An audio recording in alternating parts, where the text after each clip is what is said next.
This is part 3 of our series on the history of Schumacher RC cars.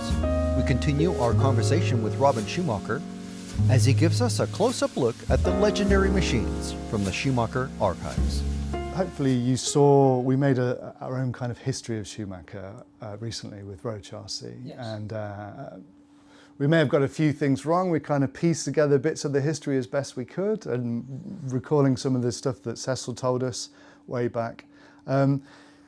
Are you able to help us fill in any of the gaps in kind of the more recent modern history, or any of the bits that maybe we missed or got wrong?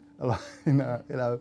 I think it was it was pretty much correct. Obviously, you've done your research, and it was fine. Yes, there were nothing of any significance that was wrong on it. It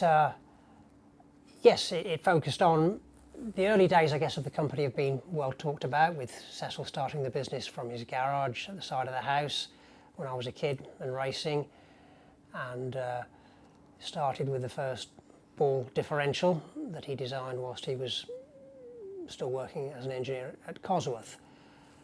And it evolved from there to the first 1/12 scale car. This is the C car, which was a fiberglass chassis with a pod, and actually not massively different to modern 12 scale cars, really. And it was a major step forward in terms of innovation and worked very well on high grip carpet tracks, which soon became very popular. And there was a real boom in 1/12 scale in sort of the early 80s, mid 80s, and there were clubs everywhere, lots of people doing 12 scale.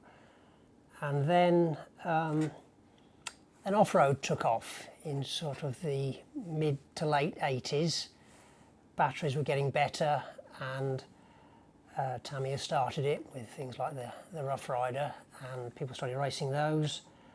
And we started by importing a Bowlink digger from America, which was first off-road car, but then it soon followed on with us developing the Schumacher Cat. So this is the very first prototype Schumacher Cat. This is the very first car that was made with machined plastic wishbones, and the one that was used by Cecil to develop the original car. It's a short wheelbase Cat, and this is a real piece of history. So that's the very first Cat, and then that was a real handful to drive, very difficult to drive, and it developed into the long wheelbase Cat.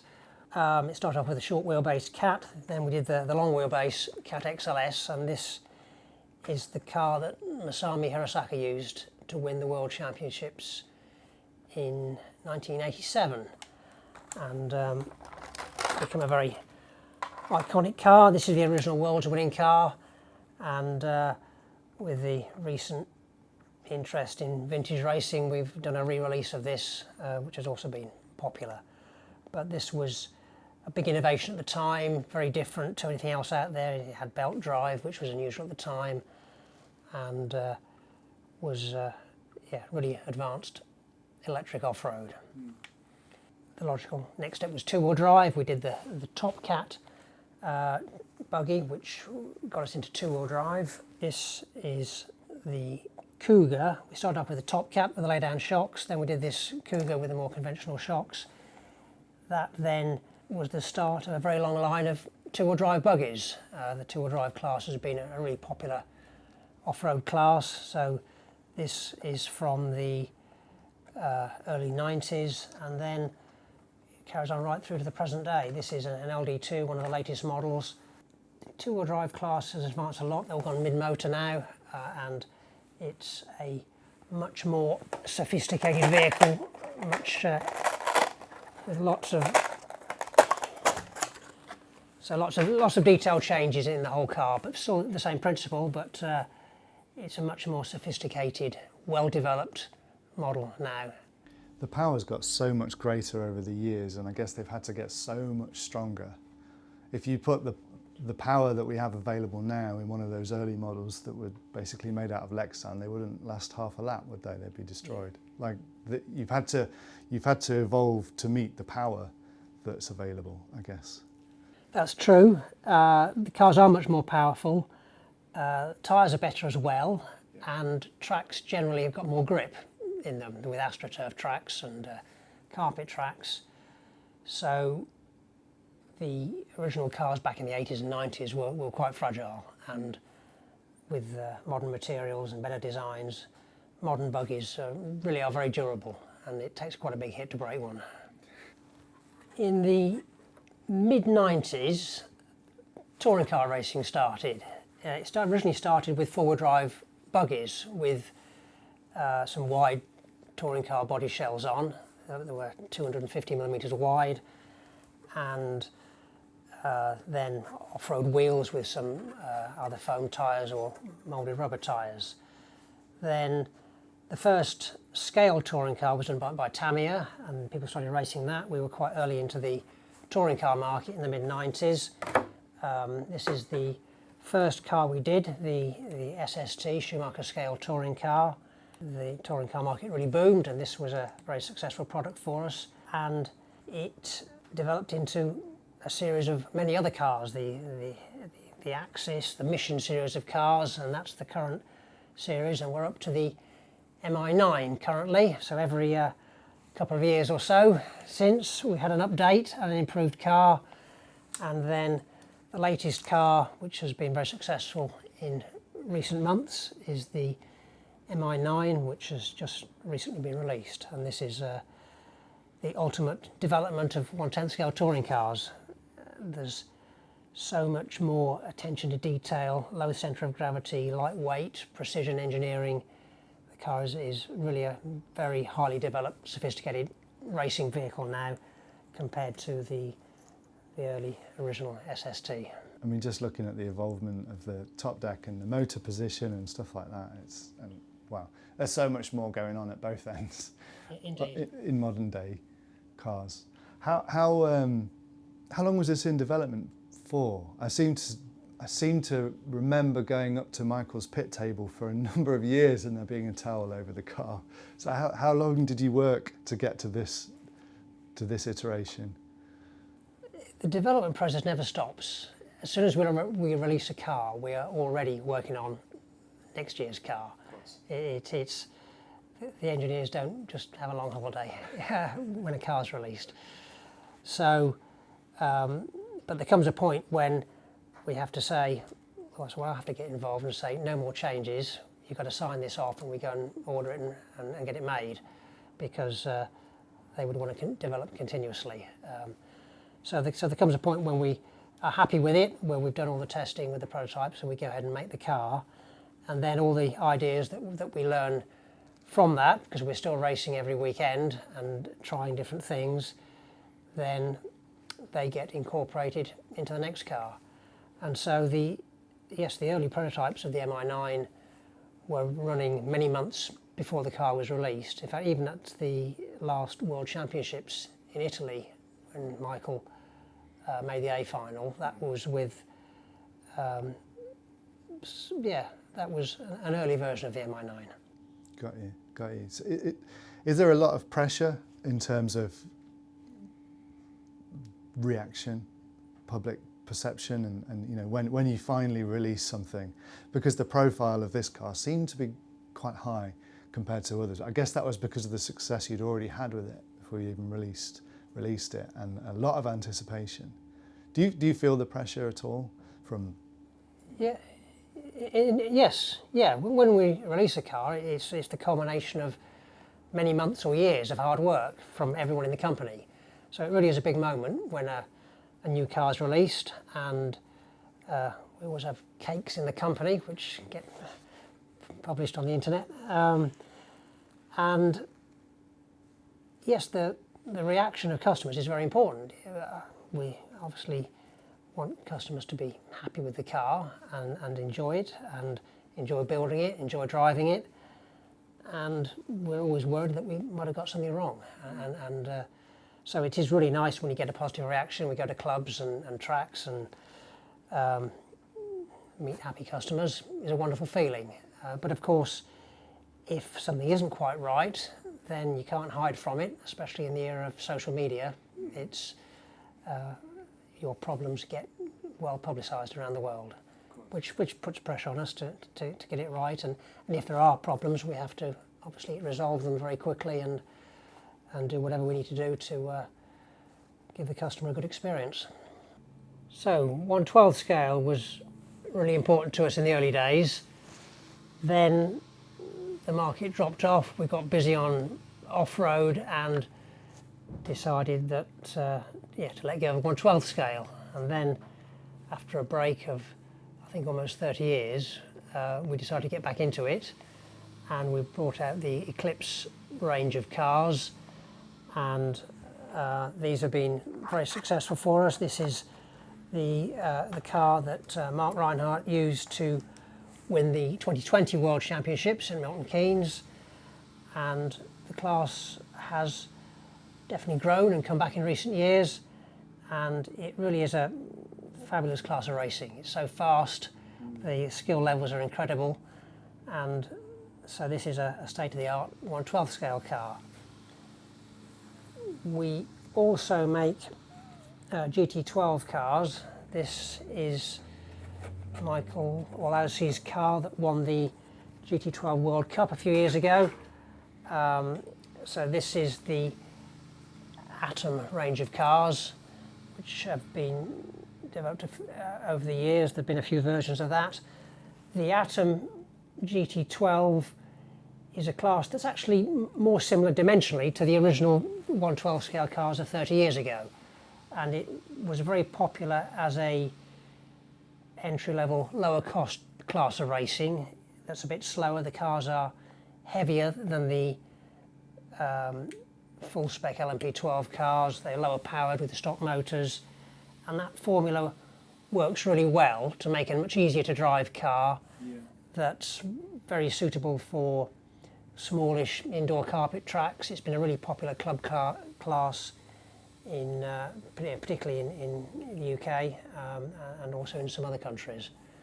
So that's GT12, and then the other kind of related product is Formula One, which was a new class for us a few years ago. This is the Icon, and the Formula One cars are a flat pan car chassis that uses a lot of the same technology as a 1/12 scale car, and this is the car that Andreas Stiebler used to win the World Cup, and this is the Icon 2 Worlds, which is our latest Formula One car. Again with a motor pod at the rear and mostly carbon fibre construction, and the Formula One class is another popular class of racing. So front wheel drive touring is another new class that has become popular in recent years, and this is the FT8, which is our current offering in this class. Obviously a lot of similarities with the four-wheel drive touring cars, but front wheel drive, a more forward motor position, obviously just a single belt to the front wheels. And the front wheel drive cars tend to be quite easy to drive, much like full-size road cars, which many of us drive. And I think the motor and battery regulations have helped make the class successful, that it is quite low powered. It promotes close racing. It definitely levels up the field, and it's a lot of fun. So front wheel drive is another popular club class, especially. Not so much used by pro drivers, but more suitable to club level racing. Over the years, many classes have kind of fluctuated in terms of popularity. Some of them have died out, some of them have come close to dying out and had a resurgence, like 12th scale perhaps. As a manufacturer, what do you think it is that causes a class to kind of die off? I think people get bored after a while and want to change. And like electric off-road 1/10 buggies, that also dropped off a lot. When the touring car boom happened in the late 90s, that class was really slow. And then it just gradually came back again. It's hard to put a single reason on it, but I think it's just nice to have a change sometimes. After you've raced a class for a few years, then a new challenge is nice, a new toy to play with, a new class to master and learn about. But you don't put any of it down to classes, the kind of regulations where classes get too fast and too expensive and kind of reach a threshold and most people can't take part anymore. Do you think there's any of that to do with it? And why we're seeing these classes emerge? That definitely does happen, yes. Cars can get too sophisticated, too expensive, and it becomes not fun anymore. If cars are too complicated and expensive and too out of reach for normal people, then drivers will go and find something else to race, and you can still have a lot of fun racing with a low-cost car. You don't have to have this sophisticated high-tech machine that costs you thousands of pounds to go and have fun. And yes, there's a natural path there, so it's important that the rules and regulations control the cost of going racing, and sometimes they do and sometimes they don't, so it can damage classes if it gets too out of hand. It does seem like there's a balancing act because all of the paid drivers at the top end of the field are just desperate for more speed and you know, more competitiveness and that does make it more spectacular to watch, but at the same time has the effect that you've said of making it too expensive and too complicated and too hard. So it's some kind of balancing act, I guess. Indeed it does. Yes, I agree with that. Yeah. So this is a selection of cars from our off-road bashing era. It started out with the Nitro 10 series, which was a two-wheel drive buggy, and it developed into the Nitro 21, where we put a 21 size engine in a 10th scale buggy and then put a 3-speed transmission on it and made an insanely overpowered wheelie machine, which was this one here. It was terrific fun, and it was really fabulous for just tearing around the park and insane speed vehicles. It was a bit of a challenge to keep the front wheels on the ground as it accelerated hard, but it was a lot of fun. So that's the it was actually it ended up with a steel chassis on the later versions. It started off alloy, and I think they could bend, and it went to a steel chassis. So that's the Nitro 21. We did the Fusion, adopting the same formula. This was developed from the range of 1/10 scale touring cars, and the Fusion was a 21 and ended up being a 28 engine. Again, massively powerful, loads of fun, good wheel spin at any speed, a 3-speed transmission. It would really light up the tyres and go. A real handful to drive, but lots of fun. And that's the Fusion 28. There was also an off-road version of that, which was the Menace. Again, this is a 21 engine version of the Menace, basically a 10th scale 4-wheel drive truck platform with a single belt drive, and there was also a 3-speed transmission on the Menace. This was had the same high speed but with off-road capability as well, and was fabulous to drive across like a grass football pitch or something. It would be the fastest thing possible.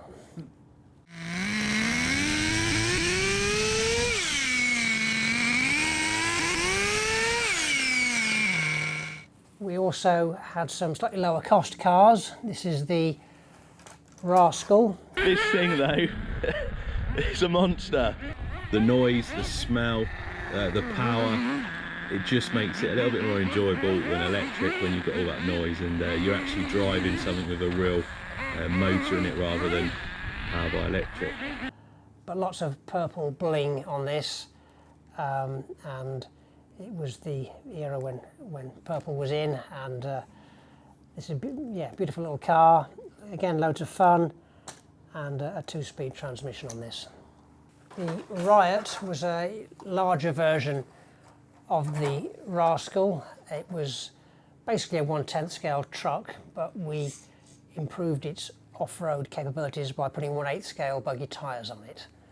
And so it got nice big diameter tyres, so it was good on rough ground, and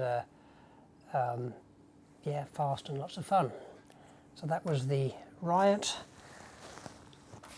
Then we did a twin-engined monster truck called the Manic, and this again, insanely powerful monster truck with the big wheels and tyres, and a pair of engines joined up.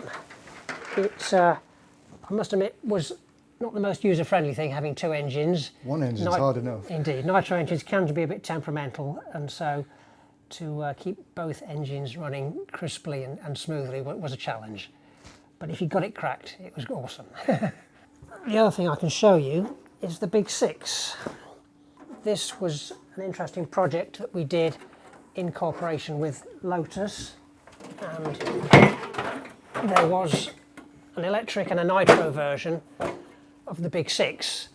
So it was a scale replica body approved by Lotus. At the time there was a full-size race series for the Lotus Elise.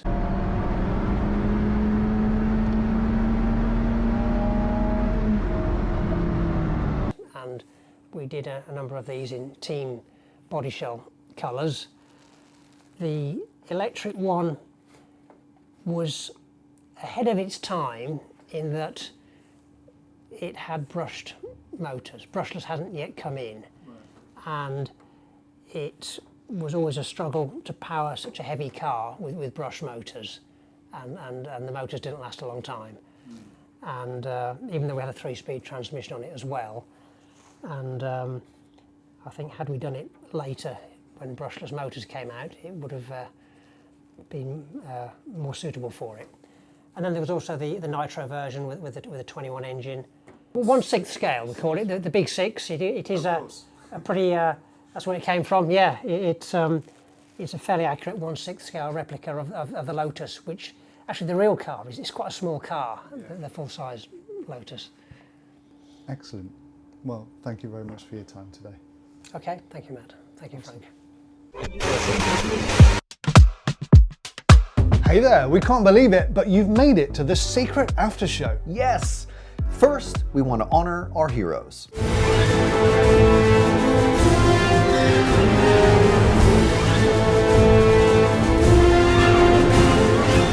And for everyone else, we don't want to say goodbye. We want you to join us. Yeah, if you want us to be able to keep making this content and coverage, there's a few ways that you can help. Yeah, first and most importantly, you can hit subscribe.